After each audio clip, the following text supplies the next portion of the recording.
10 तक हो गए थे, 11 देखिए। विटामिन सी का रासायनिक नाम क्या है? एस्कर्बिक एसिड है। विटामिन सी से बीमारी से प्रभावित अंग होती है, मतलब हड्डियाँ होती हैं। विटामिन सी से कौन सी बीमारी होती है? स्कर्विक बीमारी होती है। विटामिन सी से मिलने वाला स्रोत क्या है? संतरा, नींबू, खट्टे आम पदार्थ है। विटामिन सी की खोज किसने की थी? हॉलकट ने। ओनली विटामिन की खोज किसने की थी? फंक ने। अब विटामिन आया तो विटामिन ए का रासायनिक नाम होता है रेटिनॉल। इससे कौन सी बीमारी होती है? रतौंधी, ये आँखों से संबंधित है। दूसरी B1 आती है, रासायनिक नाम होता है थायमिन, इससे बेरी बेरी रोग होता है। विटामिन सी तो बता ही चुके, एस्कर्बिक एसिड हड्डियों होती है। विटामिन डी कौन सी होती है? वो भी पहले वीडियो में बताया था, कैल्सीफेरॉल। इससे कौन सी बीमारी होती है? रिकेटस। ये किससे मिलता है? धूप से मिलती है, बताया था। इतनी चीज़ों की अगला देखिए। प्राचीन काल में वर्मा यानी म्यांमार को क्या कहा जाता? स्वर्ण भूमि कहा जाता था। क्या कहा जाता था? स्वर्ण भूमि। अब स्वर्ण भूमि आया तो सोने का परमाणु क्रमांक कितना होता है? क्योंकि पेपर में आता है, ग्रुप डी में आ चुके हैं।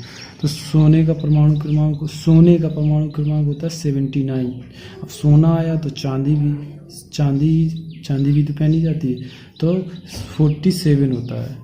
और लोहा का भी यूज होता है। तो जब सोना है तो ये तीनों, लोहा, चांदी और सोना, तीनों दिमाग में आना चाहिए। तो उसे बोलते हैं, उसका प्रतीक होता है Fu से 26 होता है। इतनी चीज़ें हो गई। प्राचीन काल में इंडोनेशिया की राजधानी, मतलब प्राचीन काल में इंडोनेशिया क्या कहा जाता है? स्वर्ण द्वीप कहा जाता था। इसे क्या कहा जाता था? स्वर्ण भूमि। और इन्हें प्राचीन काल में इंडोनेशिया क्या कहा जाता है? स्वर्ण द्वीप। अब फिर आ गया स्वर्ण द्वीप, यानी सोना कितना? Au 79, चांदी Ag 47, लोहा Fe 26। इनके परमाणु क्रमांक है। इंडोनेशिया की राजधानी जकार्ता, वहाँ की मुद्रा क्या है? रुपया है। म्यांमार की राजधानी क्या है? नेपिडो है, और वहाँ की मुद्रा क्या है? क्यात है। देखो ये लिखा है, ये वहाँ की यंगून सबसे बड़ा शहर है। आसियाना का मुख्यालय कहाँ है? जकार्ता। जकार्ता किसकी राजधानी है? इंडोनेशिया की। आसियाना कितने देश हैं? 10 देश हैं। आसियाना का फुल फॉर्म क्या है? ASEAN, association of south east Asian national. ठीक। पेंगोड़ों का देश किसे कहा जाता है? म्यांमार। म्यांमार की राजधानी नेपिडो। म्यांमार की मुद्रा क्यात। इंडोनेशिया समाचार पत्र का नाम मार्डक है, जो जकार्ता में। इंडोनेशिया है जकार्ता, वहाँ क्या चलती है? रुपये। म्यांमार नेपिडो, वहाँ क्या चलती है? क्यात। राष्ट्रीय खेल के, मतलब इंडोनेशिया का राष्ट्रीय खेल क्या है? बैडमिंटन है। अब आगे ये देखो, दादा भाई नौरोजी की पुस्तक कौन है? Poverty and unbritish rule in India, इनकी। अब दादा नेहरू भाई आ गए। दादा नेहरू भाई का जन्म कब हुआ था? दादा नेहरू भाई का 4 दिसंबर 1825 में मुंबई में हुआ था। उनकी मृत्यु, दादा भाई की मृत्यु 30 जनवरी 1917 को हुई थी। अब देखो इनके बारे में, किसे भारतीय विस्मारक के रूप में जाना जाता है? वल्लभ भाई पटेल को। भारत के सम्मानीय बुजुर्ग दादाजी के नाम से कौन जाना जाता है? यही दादाजी नेहरू। मतलब इन्हीं के सब घुमा फिरा के यही करेंगे। भारत के राष्ट्रीय आय का आकलन किसने किया? दादा भाई नेहरू जी ने। ब्रिटिश संसद के सदस्य बनने वाले पहले भारतीय कौन थे? दादाजी नेहरू। दादाजी नेहरू का जन्म 4 दिसंबर 1885, मृत्यु 30 जनवरी 1917। ये याद आना चाहिए। हाउस ऑफ कॉमन्स ब्रिटिश में चुना गया तो कौन? दादा भाई नेहरू जी चुने गए थे, चुना नहीं गया। भारत में ब्रिटेन की ओर संपत्ति का अपवहन का सिद्धांत दादा भाई नेहरू जी ने। किसने दिया था? दादा भाई नेहरू जी ने। ब्रिटिश साम्यवाद के दौरान भारत का आर्थिक अफवाह का सिद्धांत किसने दिया था? दादा भाई नेहरू जी ने। अब दादा भाई Nehru ji grand old man भी कहा जाता था। किन्हें? दादा भाई नेहरू जी। अब देखो ये हो गए।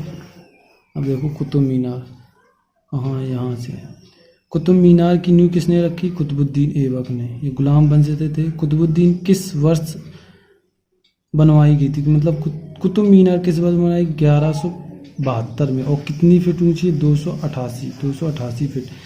कुतुब मीनार कहाँ पर है? दिल्ली में। कुतुब मीनार का निर्माण पूर्ण किसने करवाया था? इल्तुतमिश ने। मतलब 2 रह गई तो उसको पूर्ण करवाया था। फिर उसकी मेंटेनिंग कराने के लिए कुतुब मीनार जैसे आज उसे देखते हैं, अतः पुनरावृत्ति किया गया, मतलब उसे बना दिया गया। फिर उसकी देख रेख मतलब पुताई उताई के लिए फिरोज तुगलक के लिए जाता है। कुतुब मीनार किसकी याद में बनवाई? कुतुबुद्दीन बख्तियार काकी की याद में। अगला, कुतुब मीनार को यूनेस्को में किस वर्ष किया? 1993। अगला, अढ़ाई दिन का झोपड़ा मस्जिद, अढ़ाई दिन का झोपड़ा मस्जिद किसने निर्मित करवाई थी? कुतुबुद्दीन ऐबक ने। जीतल मुद्रा किसने चलवाया? इल्तुतमिश। इल्तुतमिश ने कुतुब मीनार को पूरा बनवाया था। इल्तुतमिश ने नवरोज त्योहार शुरू किया, नहीं वो तो बलबन ने किया था। नवरोज त्योहार बंद किसने किया था? औरंगजेब ने। औरंगजेब ने किसकी मृत्यु करवाई? तेज बहादुर 9वें गुरु थे। अगला, ये तो ताजमहल के बारे में सब पता होगा, लेकिन ये 2-3 क्वेश्चन वो में। ताजमहल किसके द्वारा बनवाया गया? शाहजहां। ताजमहल किसकी याद में बनवाया गया? मुमताज। ये तो ताजमहल की रूपरेखा किसने? उस्ताद ईसा ने। उस्ताद ईसा, ये इंपॉर्टेंट क्वेश्चन है। ताजमहल का निर्माण कराने वाला मुख्य कलाकार कौन था? अहमद लौहरी। कौन था? अहमद लौहरी।